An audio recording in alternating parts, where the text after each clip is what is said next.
अस्सलामुअलैकुम। मेरा नाम मोहम्मद हसन हाशमी है और आज हम जिस टॉपिक को डिस्कस करने जा रहे हैं वो स्क्रीन के ऊपर आप लोगों को नज़र आ रहा होगा।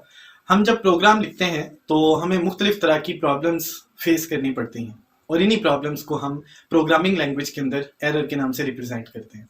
बाय डिफ़ॉल्ट जब हम प्रोग्राम लिख रहे होते हैं तो हमें तीन तरह की जो प्रॉब्लम्स हैं या एरर्स हैं उनको फेस करना पड़ता है।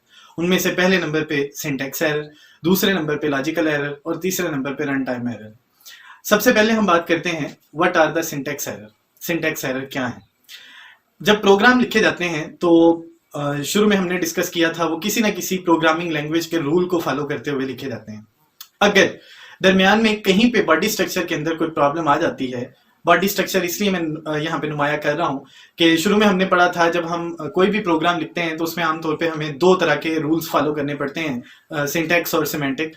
सो सिंटैक्स बॉडी स्ट्रक्चर होता है, तो बॉडी स्ट्रक्चर के अगर रूल्स वायलेट होते हैं तो ऐसे सिचुएशन में जो प्रॉब्लम हमें नजर आता है that is called as syntax error. According to the definition, if the rule in body structure are violated when the program is written, then that type of errors are called as syntax error. जो last कुछ lectures से पहले हमने बात की थी translator के ऊपर, शायद आपको जहन में हो, तो ट्रांसलेटर में हमने देखा था कि उसने एक हाई लेवल लैंग्वेज के प्रोग्राम को कन्वर्ट करना होता है मशीन लेवल लैंग्वेज कोड के अंदर। सो ट्रांसलेटर की रिस्पॉन्सिबिलिटी होती है कि वो सिंटैक्स एरर्स को फाइंड आउट करे और वजह बताए कि जो सिंटैक्स एरर जनरेट हुआ है ये किस वजह से जनरेट हुआ है। एक प्रोग्राम कभी भी कंपाइल नहीं होता अगर उसमें दरमियान में कहीं पे भी सिंटैक्स एरर वो नुमाया हो या सिंटैक्स एरर लिखा जाए या सिंटैक्स एरर आ जाए तो प्रोग्राम किसी सूरत में भी कंपाइल नहीं हो। अब उसके बाद अगर हम सिंटैक्स एरर की एग्जांपल देखें तो स्क्रीन के ऊपर भी आपको लिखा हुआ नजर आ रहा होगा। कहीं बॉडी स्ट्रक्चर के अंदर अगर हमें सेमीकोलन हमारा मिस हो जाए तो सेमीकोलन मिस हो जाएगा तो ऐसी सिचुएशन में सिंटैक्स एरर जनरेट होगा, प्रोग्राम कंपाइल नहीं होगा, एग्जीक्यूट नहीं होगा, रिजल्ट डिस्प्ले नहीं करेगा। अगर हमने स्पेल लिखने थे, स्पेलिंग्स में मिस्टेक हो जाती है, जैसे हमने फार लिखना था, फार लूप लगाने के लिए जो चैप्टर नंबर 12 में हम डिस्कस करेंगे इंशाल्लाह, तो फार में हमने लिख दिया FORR। जब हमने लिखा FORR तो FORR कभी भी कंपाइलर उसको नहीं समझ सकेगा।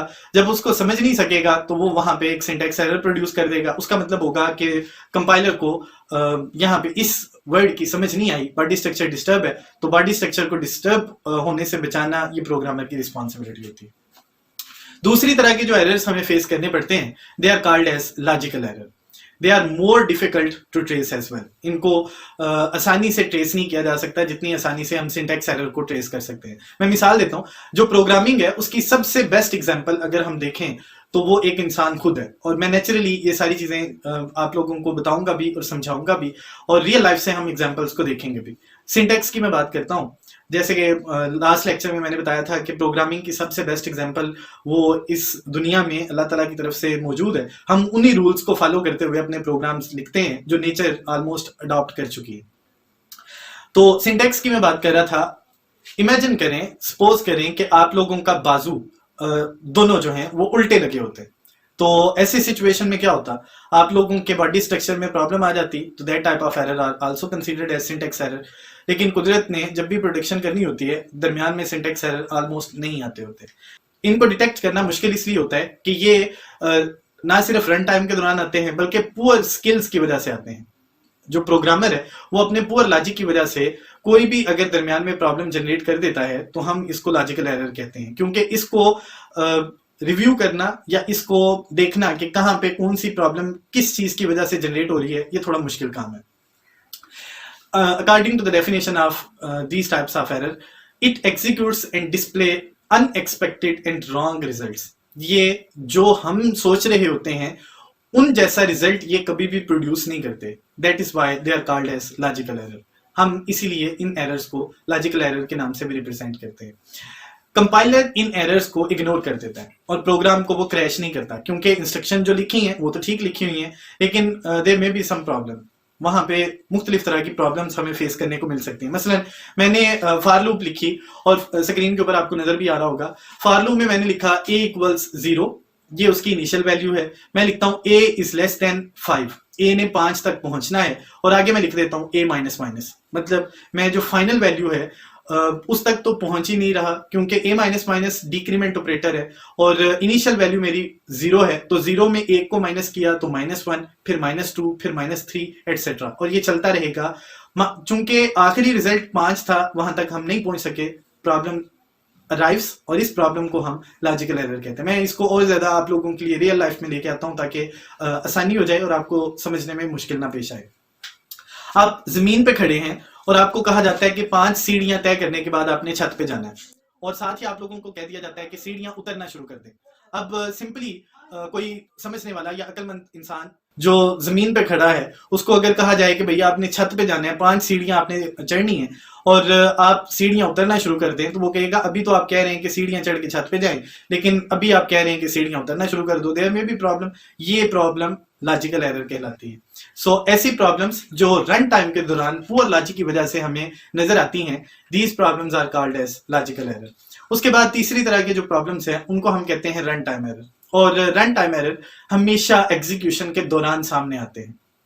बाज़ औक़ात प्रोग्राम इनमें क्रैश हो जाता है, मोस्टली ऐसा होता है कि प्रोग्राम रन टाइम एरर की वजह से क्रैश कर जाता है, लेकिन जो रन टाइम एरर होते हैं ये भी बाज़ औक़ात लॉजिकल एरर की वजह से जनरेट होते हैं, और बाज़ औक़ात मशीन जो हमारी इंस्ट्रक्शंस होती हैं उनको फुलफिल नहीं कर सकती, तो ऐसी सूरत में जो प्रॉब्लम्स जनरेट होती हैं they are also called as run time error. It occurs when a statement directs to the computer to execute an illegal operation.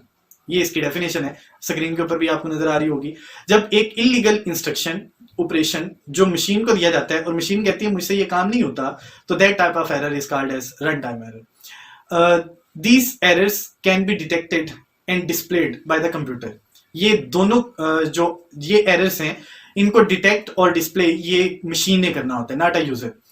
ये आमतौर पे रॉन्ग इंस्ट्रक्शंस को इंटरप्रेट करते हुए या कंपाइल करते हुए रिजल्ट्स को जनरेट करती है। मैं इसकी सिंपल एग्जांपल देता हूँ। आप लोगों के पास कैलकुलेटिंग मशीन कैलकुलेटर अवेलेबल है, तो आप लिखें उसके ऊपर। सो जब आप लिखेंगे तो आपको कैलकुलेटर की स्क्रीन के ऊपर एक मैसेज वो जनरेट होता हुआ नजर आएगा जहां पे लिखा होगा मैथ्स एरर। वो क्यों लिखा हुआ नजर आता है, उसकी वजह यह है in mathematics number can not be divided on zero. हम नंबर को जीरो के ऊपर डिवाइड नहीं कर सकते। सो जब नंबर जीरो पे डिवाइड नहीं होगा तो ऐसी सिचुएशन में अगर आप करने की कोशिश करते हैं कोई भी नंबर जीरो पे डिवाइड, मशीन कहती है मुझसे ये काम नहीं होता, तो जब मशीन उस ऑपरेशन को जो रॉन्ग इंस्ट्रक्शन है उसको अपनी तरफ से रन करने की कोशिश कर रही होती है लेकिन उससे रन नहीं होता, तो that type of error is called as run time error. इंशाल्लाह अगले लेक्चर में मुलाकात होगी। मुझे उम्मीद है कि आप जो लेक्चर आज का हमने डिस्कस किया उसको आप रिव्यू करने की कोशिश करेंगे बुक से। अगर इसमें कोई भी प्रॉब्लम आप फेस करते हैं तो आप कमेंट बॉक्स में मेरे साथ डिस्कशन कर सकते हैं। Till that time, Allah Hafiz.